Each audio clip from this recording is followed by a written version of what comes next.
Ассалаумағалейкум. Мынау соңға келіп отырмыз. Соң қазақшасы қалай болады соның? Халыққа Қызмет ету орталығы ма? Қызмет көрсету орталығы.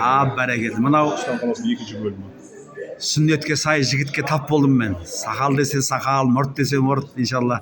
Бұл артық бола ма екен, қожеке? Айтпай ақ қояйын белді. Бір жайбарақат күйге түссін да алдыңызға келіп. Иә, жайбарақат күйге түсіп отырмын иншалла. Арғы сонымен салыстырып жатырмын мен, арғы сонымен ше. Онда қыздарды бір түсіп кетемін барып кейін. Пенсияға шыққасын. Өзіңіз таныстырып өтесіз бе, қызметіңізге риза болып отырмын мен. Иншалла адамға қарым-қатыныңызға, жылы жүзіңізге. Иә, енді жылылық екінің бірі шашалмайды ғой. Бере алмайды, иә? Бере алмайды.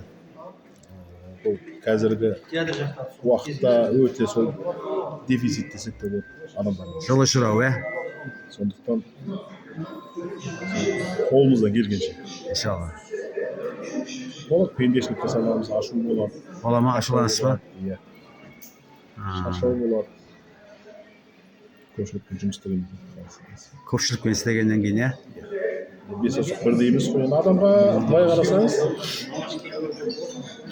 бұрынғы әулиелеріміз, ата-бабаларымыздың деңгейіне шығып, биіктен бір қарасаңыз, адамдардың бәрі негізінде тең. Тең, иә. Тең. Алланың алдында. Иә. Жалпы адамдардың тең да, бірақ адамдардың ойлары әртүрлі. Адам ойы ұзады ғой. Сен бәрінің жаңағы екі көзі бар, мұрны құлағы бар деген сияқты. Нәпсіге тіреліп тұр ғой, иә? Нәпсіге тіреліп тұр, иә. Жалпы адамдар сол нәпсіге берік. Осы мәселе бойынша бұл мешітте әңгіме. Жаңа Шал ақын, Құлекеұлы Шал ақынның бір өлеңін келтіріп имам жігіт айтты.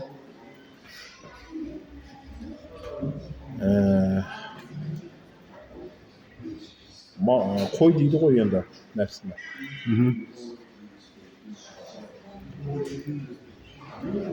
Жаңағы қойшы ақыл дейді. Мынау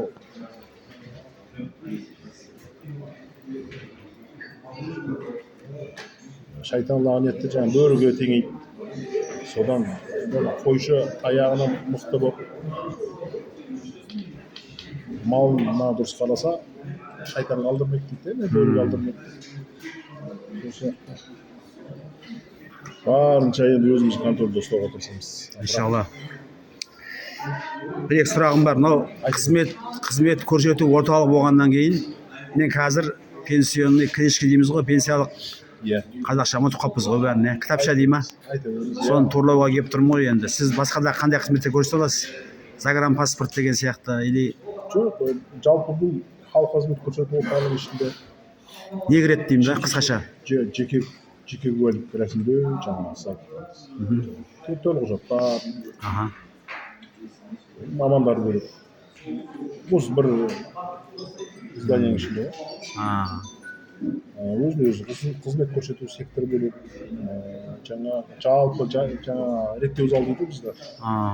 Бұда жалпы әлеуметтік көмектер, қызметтер жаңағы пенсия ашқан. Машина жағы да бар, иә? Машина жағы. Бір нөмір ұстап жүрген біреуді көріп қалдың ба? Ол ана онлайн тапсырыс бергендер бар. Дайын машина. Онлайн тапсырыс беріп, адресін көрсетіп, төлеуге алып істеп болды. Біздің халық қызметі. Дайын құжаттар келеді онлайн. Машинаның паспорты, нөмірлері. Дайындар, онлайн тапсырыс бергендер ғана. Былай өзі істей алмаса, онда автопсон дейміз ғой, сол жаққа барамыз. Жылжымайтын мүлік бойынша. Сосын мынау жарық дейміз, су дейміз, солардың мынау прописка дейміз ғой, прописка тіркеу жөнінде осы араға келіп аз төлеу, көп төлеу мәселесі қалай болады сонда? Жарыққа төлеу, төлеме ол өзіңізге байланысты. Адам санына қарай ма, қарамай ма? Адам санына қарайды, тарифтер енгізілді. Көп болған аз ба, аз болған дұрыс па? Адам саны жарыққа тірегенде, бұрындары мынау тазалық жоқ еді ғой. Қазір тазалық енгізіп қойды осы.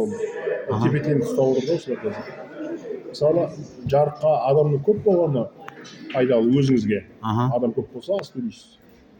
Киловаттан шығады. Жаңағы сол мекеменің мамандарынан есту. Сіздің салаңыз емес қой жалпы, суға адамның аз болғаны жақсы. Жоқ, бұдан мынандай сұрақ туындайды да, соны тіркеу мәселесі сіздерге келеміз, иә? Тіркеу шығару, мысалға пропискадан шығару деген сияқты. Оның бәрі негізі электронный ғой. Электронный болып кетті ме? Электрондық. Жоқ, бізде де өте береді. Қолайлысы электрондық. Ол қиын ештеңесі жоқ. Су жөнінен адамға, әр қана адамға оңай негізі. бір кіріп алса, ағай істей бересіз дейсіз ғой, иә? Жалпы мына Каспийді ашсаңыздар көп қызметтер бар. Соны енді біздің жасымыздағыны көбісі білмейді ғой негізі. Жастар білетін шығар. Жоқ, енді білмеймін десеңіз, біреу істеп бермейді ғой. Иә. Біреу пайдаланады еңбегін сатады, біреуге барып жаңа істеп беремін деген ақша төлеп, сөйтіп жүргеннен гөрі өзіңіз үйреніп аласыз. Иә. Солай. Не дейміз, онда бір қысқаша сұхбат болсын, Қожеке. Алла тағала кәсібіңізге береке берсін. Әрдайым осындай жылы қарым-қатынаста болу нәсіп етсін сізге, Алла тағала. Менің есімім Мұрат болады. Мұрат, иә. Менің есімім Әуесхан.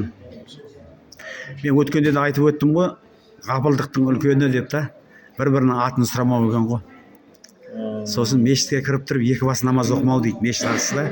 Ғапылдықтың ең жоғары сол екен негізі. Көп адам біле бермейді ғой енді. Ақылдарды қоя берсін. Ғапылдық деген өте қиын нәрсе екен да. Алла разы болсын сізден. Мынау сұхбатқа келісіп отқаныңызға иншалла. Пенсияға шыққансыз ба? Жоқ. Қайда? Сізден 10-12 жас кішімін.